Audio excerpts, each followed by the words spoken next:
If you're looking for more Google reviews, this video is for you. I'm going to do a step-by-step tutorial on how to set up an automation within your Klaviyo account to request Google reviews from your clients. If you don't know me, my name is Sean. I'm the founder of Killins Media. We have helped our clients generate over $10 million in revenue from emails alone. So let's jump right in. Alright, so this is the first step. You're going to go ahead and go into Google and type in Google My Business. Now, if you haven't set up a Google Business account, you can go ahead and do that by clicking on the first link and then following the steps. I won't show you how to do that. It is quite simple, but once that is done, or if you already have a Google Business account set up, you can go ahead and click the View Profile, and then you're going to click the Ask for a Review right here, and you're going to copy it. Now, you're going to copy it into a Word document. You have to save it somewhere because we will be using it later on in the video, but we won't be using it for right now. So go ahead and save that somewhere where you can retrieve it later. Alright, so the second thing you're going to do is head into Klaviyo and you're going to go here on the left and click Flows. And you're going to click on Create a Flow on the top right over here. You're going to click on Build Your Own, and then you can name this whatever you like. So Google Review Request, for example. You're going to click on Create Manually over here on the right. And then it's going to prompt you to select a trigger. Cool.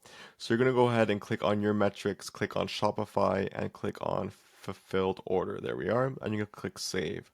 Now, we'll warn you that once you do click choose your trigger, sorry, you cannot change it. So we're just going to confirm and save there. Perfect. And now what we're going to do is just set a conditional split. We're going to drag the conditional split over here. And then we're going to drag an email over here. So now we're going to set up the conditional split. This will allow us to decide who exactly receives these emails. So we're going to click here on the right and we're going to do what someone has or has not done. We're going to do placed order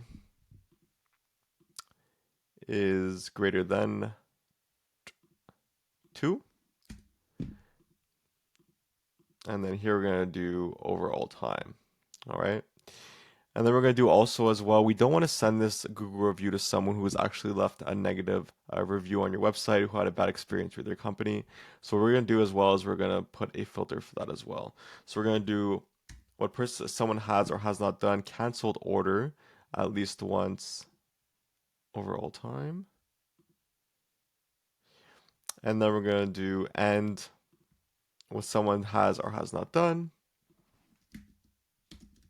refunded order at least once overall time. So this is really just a safeguard just to make sure that we're not sending the emails to people who might actually leave a negative review. Let's go ahead and click save.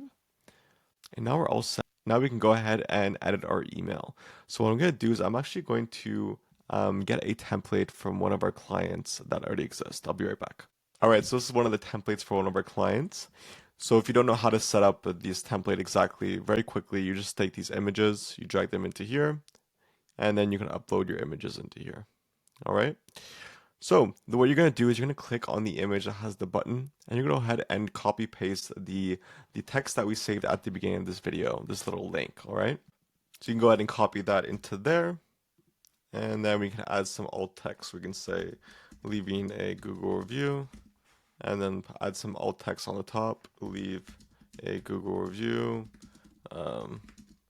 review request. Alt text, by the way, is just to tell the email service providers what exactly the image contains. And then you can go ahead and just copy it in this one as well, just in case if clients actually accidentally click over here, they'll still go to the page. And then you go ahead and exit, and that's pretty much it. You just have to set up your subject line and your preview text, and you can name it as well, but that is quite simple and self-explanatory. And that is all. So I hope you guys really found this video useful. It honestly has been a game changer for some of our clients. We've seen some absolutely amazing results, and I'm really excited for you guys to be implementing it. So if you guys are looking for some tips and tricks or some expert advice on how to improve your account, or you just want a free audit of your account, you can go ahead and click the link in the description just to book a quick discovery call. All right. All that being said, thanks for watching and have yourself a great day. Take care.